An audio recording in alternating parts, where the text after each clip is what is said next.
What's up, everybody? My name is Jeffrey Gardner. Welcome back once again to Upset Alert. It is episode number 57 of the Ultimate College Football Podcast, celebrating all 130 teams in FBS. Now, of course, there will not be 130 teams in FBS for this upcoming season. We're looking at 76 teams due to the various scheduling changes to conference-only schedules, and not to mention, of course, several conferences electing not to play football in the fall at all in 2020. So to this point on our show, we've been ranking every team in college football, counting down from worst to first. So we've made our way all the way from number 130, now number 76, still playing the UTEP Miners, and we have made our way all the way to the top 10 now. So with the modified rankings that we have, we kind of took a jump from formerly Cincinnati was our last one before the break, who was at number 19. They moved up to number 12. And then yesterday's episode, we talked about number 11, Texas, who received 127, a whopping 127 total points in our preseason aggregate poll. We now go into the top 10 today. And it's actually fitting that this clip that just came up, if you're watching live on the stream, it is Oklahoma State that we're going to be talking about today.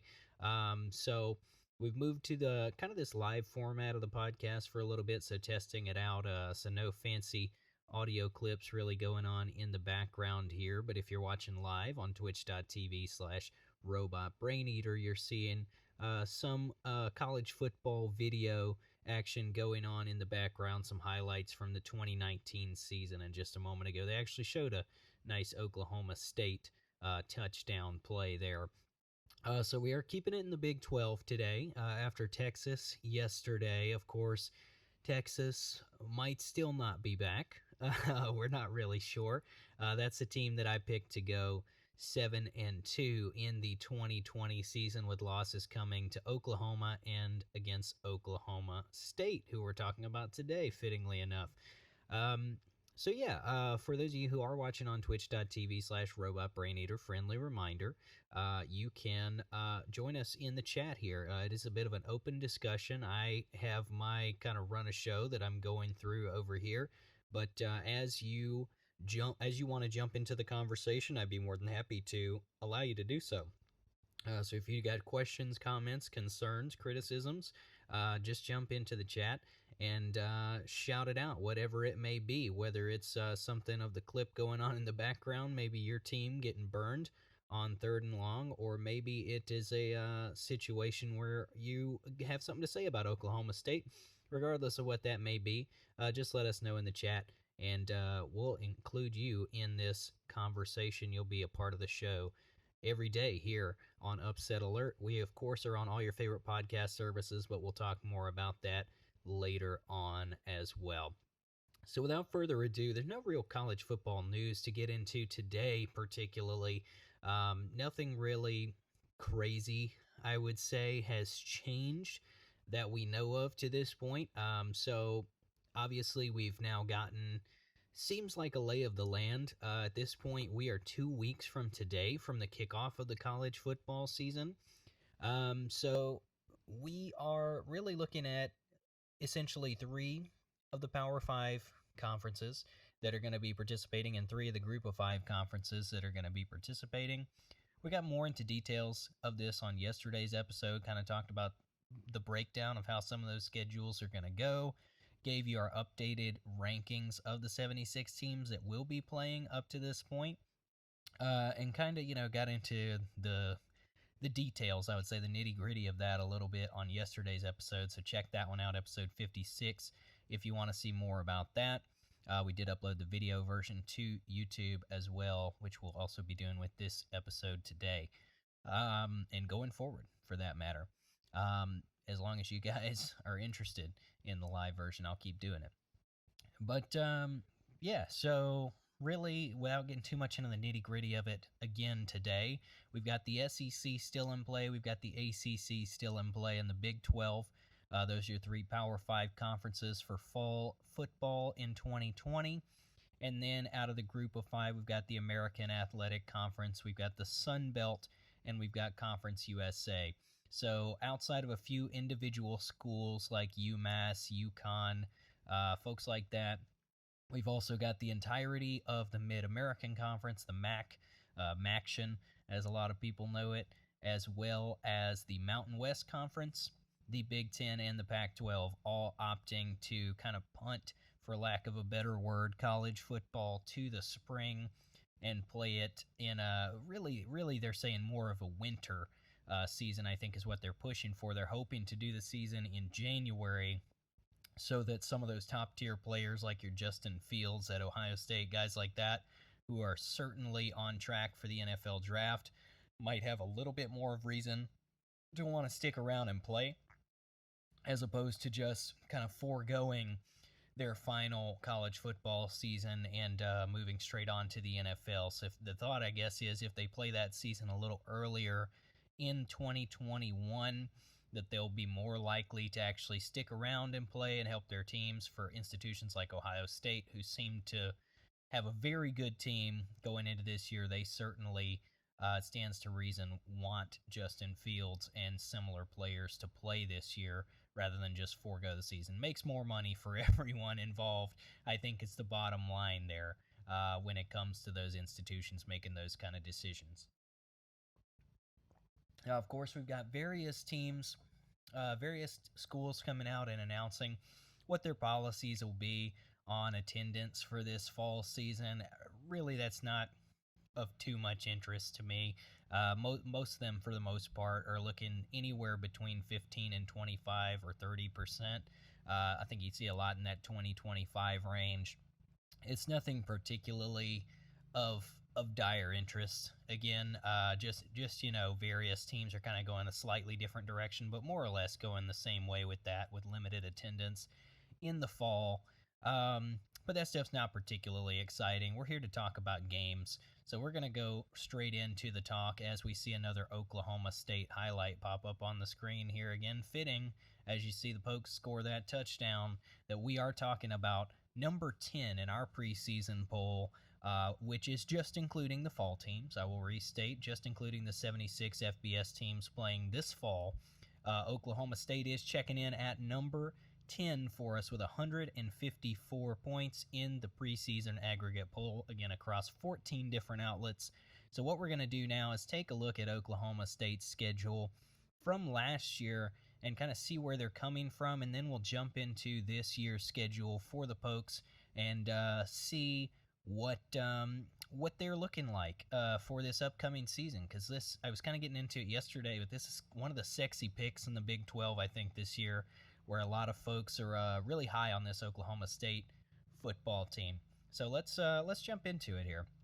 2019, decent year for Oklahoma State, and I'll kind of scroll here so you guys can see this a little better.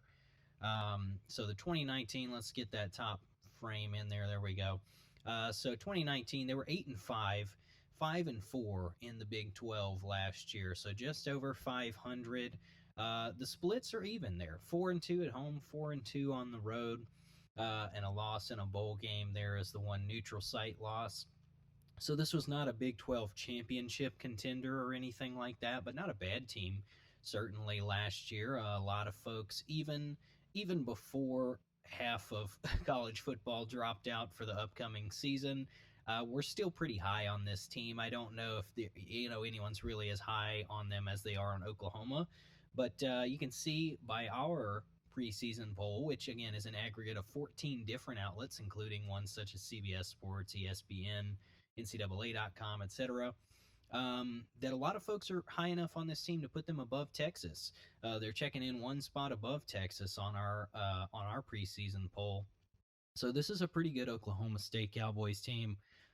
Taking a look at last year, you can see some of the reason why. There's definitely some cause for concern, though, looking at some of the games on here. So they started things off at Oregon State. Oregon State, of course, not a particularly great Pac-12 team.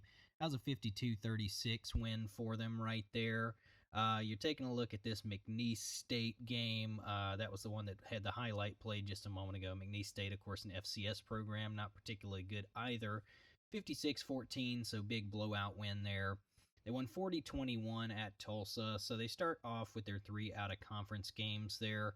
and then we'll scroll down into this Big 12 play. So at Texas was their first Big 12 matchup of the season. They did lose to Texas in Austin last year, 36-30. 126-13 versus Kansas State. 10-point loss at Texas Tech in there. Of course, Baylor had that awesome kind of magical season last year where they found ways to win against so many different people. So that Baylor game, they lost 45-27 on there. We got Iowa State. They won that one 34-27. TCU, another 34-27 win there. 31-13 versus Kansas. We had 20-13 at West Virginia. So some close wins in there for sure. 34-16 loss versus Oklahoma kind of stands out. That was on Oklahoma State's home turf that they lost that one. So something to kind of bear in mind there. They still lost by 2 scores at home against that very good Oklahoma team, of course. And then in their bowl game, the Academic Sports plus Outdoors Texas Bowl over in Houston. Lost that one by a field goal to Texas A&M, 24-21 that time around. So there's some up and down there. There's a lot of close football games you can see on there. The 20-13 at West Virginia, who's not a particularly great team. You got a couple of close wins at Iowa State versus TCU.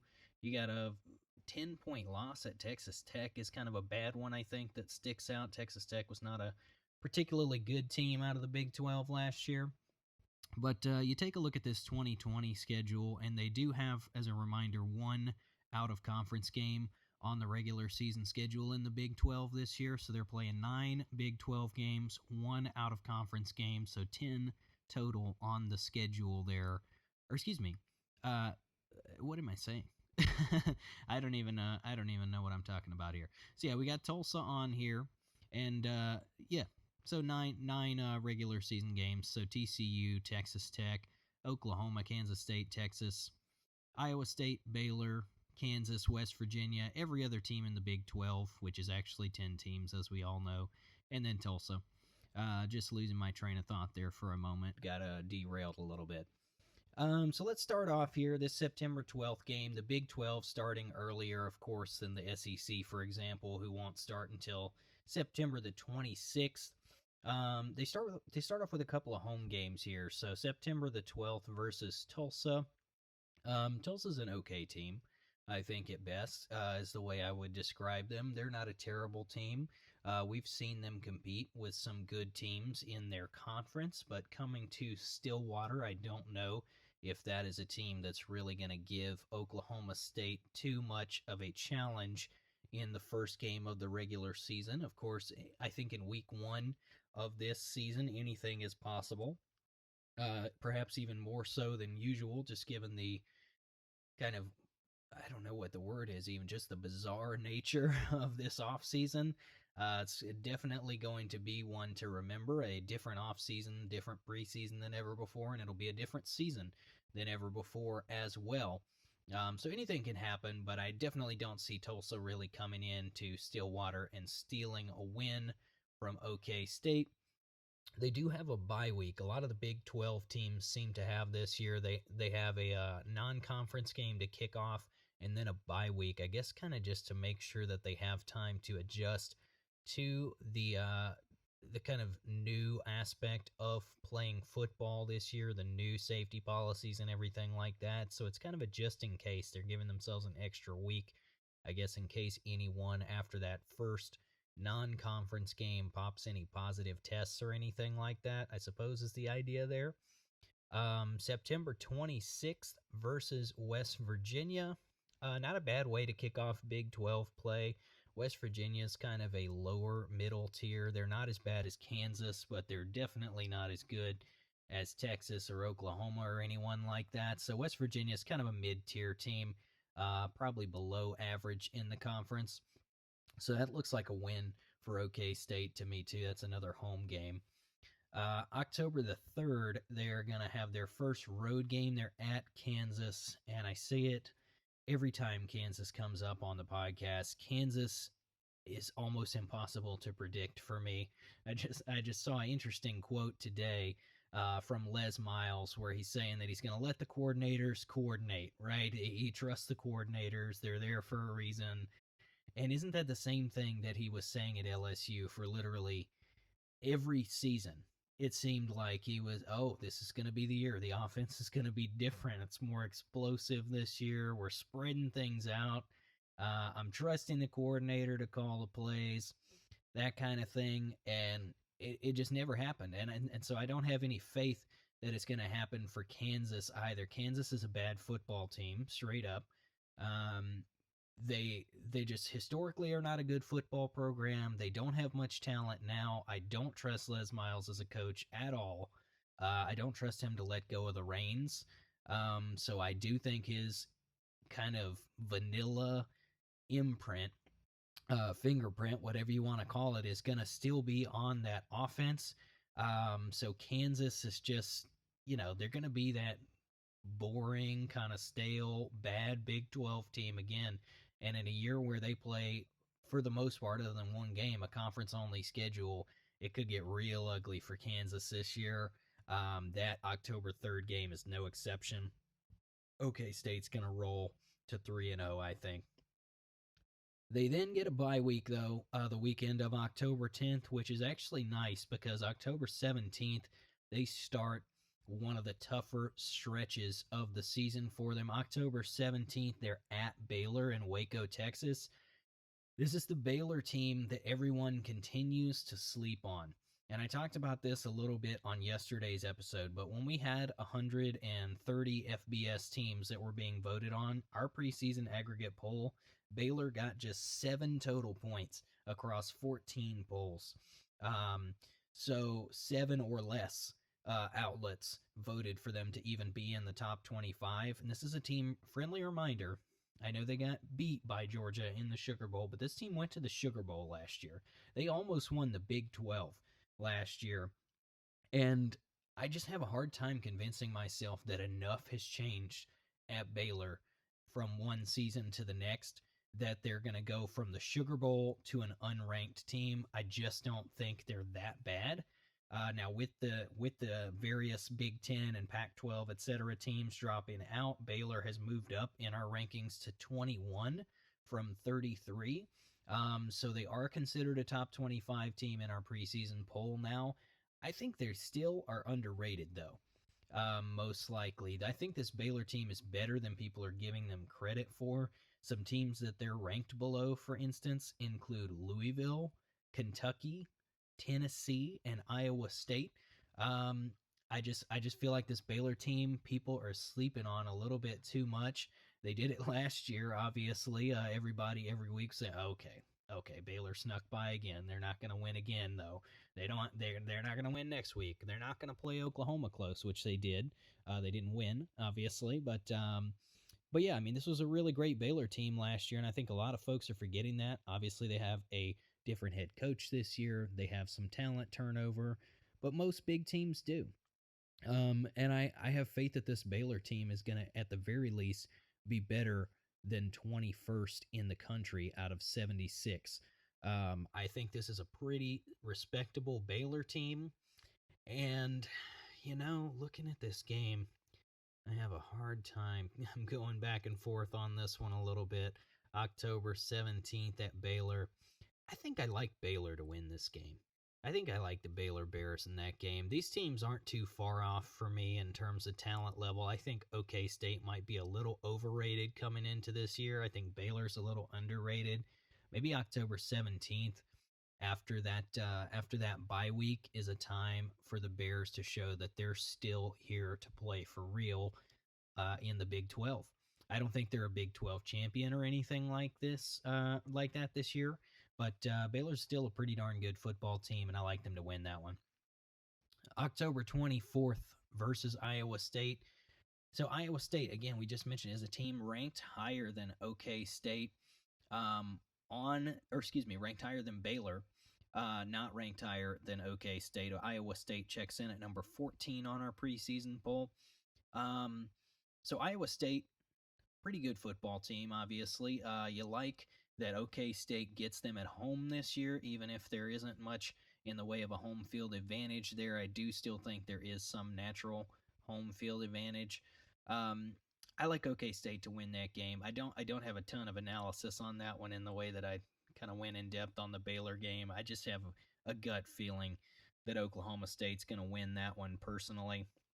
I'm going to scroll down here a little bit. And let's go to Halloween, October 31st. OK State hosts Texas this year. I won't spend too much time on this one because we just talked about Texas on yesterday's episode. But for those of you who haven't had a chance to catch that one, I picked Texas to lose versus Oklahoma and at Oklahoma State. So this game, I do have OK State winning as well. These two teams are neck and neck to me. They are very close in terms of talent level. It is a coin flip type of game for me.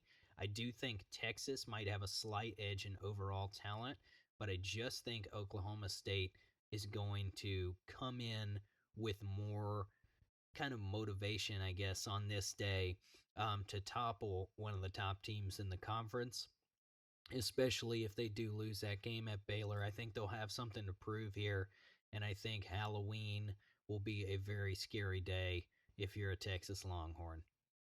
November 7th at Kansas State. This is a team that I'm kind of high on, relatively speaking. I do like this Kansas State football team. I don't think they're going to win, but Kansas State could make this one really close on November the 7th. K-State's a good, disciplined football team. They very rarely beat themselves. Back when we were looking at a 12-game schedule, potentially, I actually had them picked to go 9-3.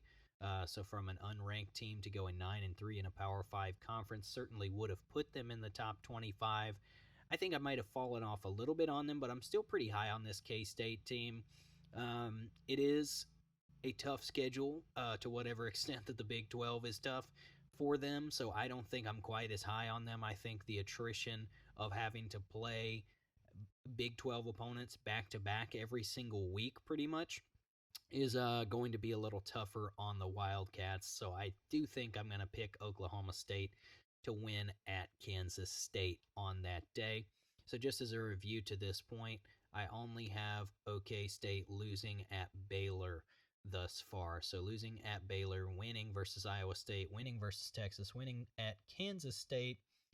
That 3-game winning streak comes to a close on November 21st. I'm sorry, Cowboys. Boomer Sooner all the way. November 21st. They get the bye week before, of course. I don't really care too much about that because both teams are going to get that bye week before.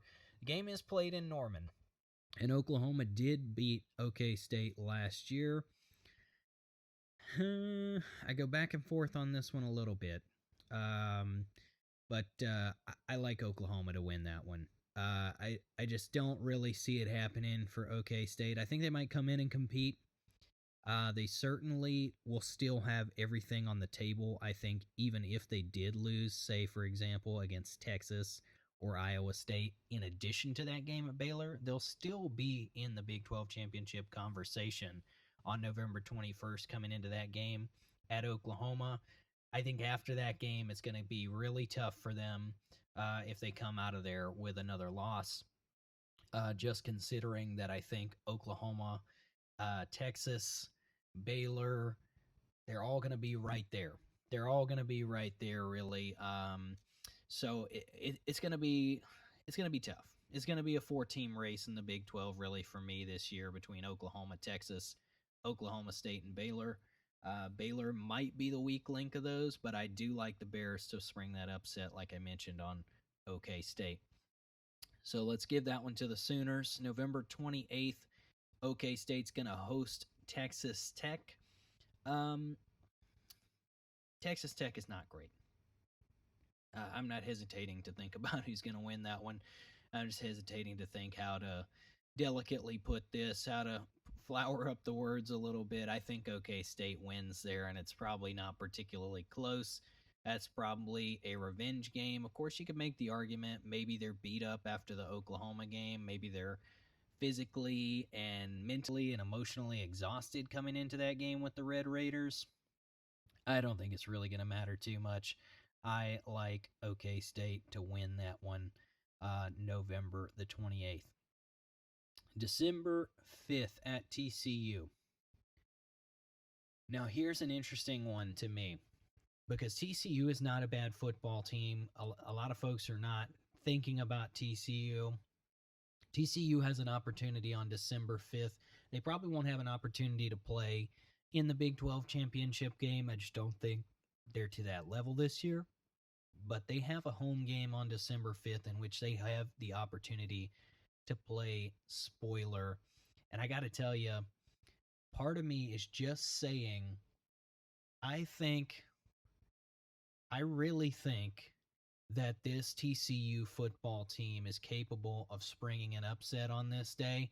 And paired with that, I think that Oklahoma State is going to find a way this year to shoot themselves in the foot and play their way out of the Big 12 championship game. Texas on yesterday's episode I just mentioned, I think I have it 7-2 for the upcoming season. I have to go back and take a look at Baylor now that we know when we did that prediction was with a completely different schedule. So I'd have to go back and take a look at Baylor's schedule now to tell you if they would be in this same conversation. I think they probably are in the 2 or 3 loss territory as well. I think OK State is going to drop one that they absolutely should not, and the best candidate on the entire schedule for me to see them drop that one game is December 5th at TCU. I think they get caught looking forward here. I think they have everything, they kind of control their own destiny at this point in the season, and they get to December 5th and drop the ball. I like TCU Horned Frogs for the upset on December 5th in Fort Worth. So just to review here, that takes us through the entire schedule for Oklahoma State. I've got wins against Tulsa, West Virginia, and at Kansas to start the season, 3-0 for them. I've got a loss at Baylor, wins versus Iowa State, Texas, and Kansas State, a loss to Oklahoma, wins versus Texas Tech, and a loss at TCU to close out the regular season. So in this 10-game regular season that we've got here, I think Oklahoma State is going 7-3. And I believe I keep saying 7-2 for Texas prediction yesterday. It would be 8-2. Obviously, I can't count to 10.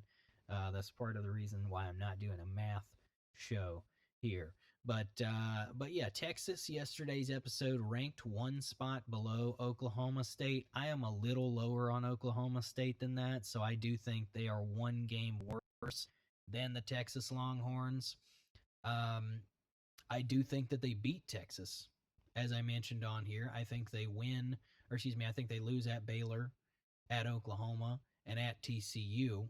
But this is a team that, while they're very great, I think this year, I just don't think they can really cross that threshold. I don't think this is a team that's on the same level as Oklahoma. I don't know if they're a better team really than Texas. I think they might catch Texas snapping or something on Halloween there. They're close. They're close to each other. That's about a coin flip game, so really could see that going either way. So in terms of the floor for this team, I don't see it getting really much worse. I guess you can imagine 6-4 at worst. You can envision a world where they lose at Oklahoma, lose versus Texas, lose at Baylor, and then lose at TCU. I personally don't see them losing all of those games. I think they're kind of going to be one of those teams, win one or two that maybe they shouldn't, lose one or two that maybe they shouldn't. And that kind of evens out to 7-3 or so for me. But you could certainly envision this team going 8-2, maybe even 9-1. I think 8-2 is very achievable if you say this team wins at Baylor and they lose at Oklahoma and versus Texas, or one of those kind of inexplicable losses like at TCU that I'm mentioning on December 5th here. So that's where I'm going to kind of put this Oklahoma State team. I think they've got a floor about 6-4, a ceiling about 8-2. At most, I don't really see 9-1 for them personally. I just don't think they're quite on that level.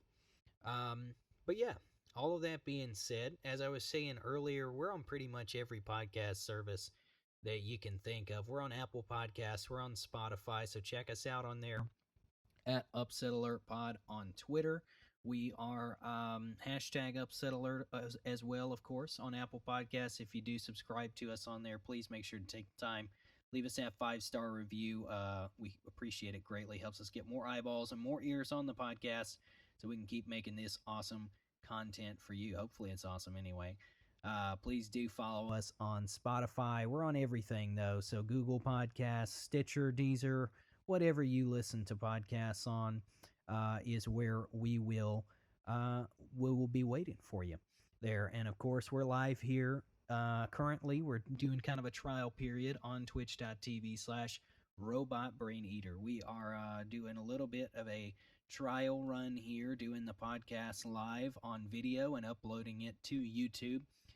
Following that, along with the upload to the various podcast services. So if you like that, then let us know on Twitter at Upset Alert Pod on Twitter if you want to see us keep doing more of this video content. If you want to join in the conversation, of course, live on twitch.tv/ Robot Brain Eater, just hop in the chat and let us know what you're thinking about Oklahoma State or about college football in general. And I'll be happy to have you join in the conversation here. If you want to join in on Twitter tweet us at Upset Alert Pod on Twitter, and I'd be more than happy to read your comments out on an upcoming episode of the show. Tomorrow, like I was saying, we'll be back here, same time, same place, doing number 9. So previewing number 9 in the country, excuse me. We're moving out of the Big 12 into some SEC football starting tomorrow when we get to number 9. And we'll actually have a couple of back-to-back SEC teams on there, just like we had a couple of back-to-back Big 12 teams yesterday and today. So looking forward to talking some SEC football with you all tomorrow. As always, thank you so much for listening, and until tomorrow, we hope you have a wonderful rest of your day, and we will see you later.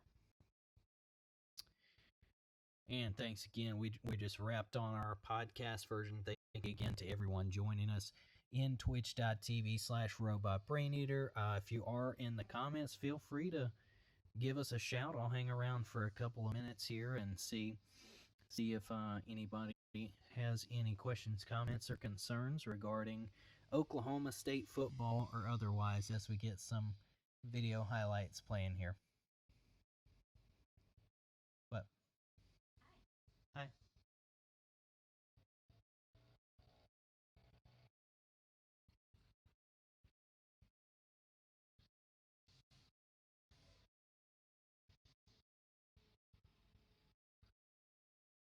All right. Well, we'll see you guys tomorrow.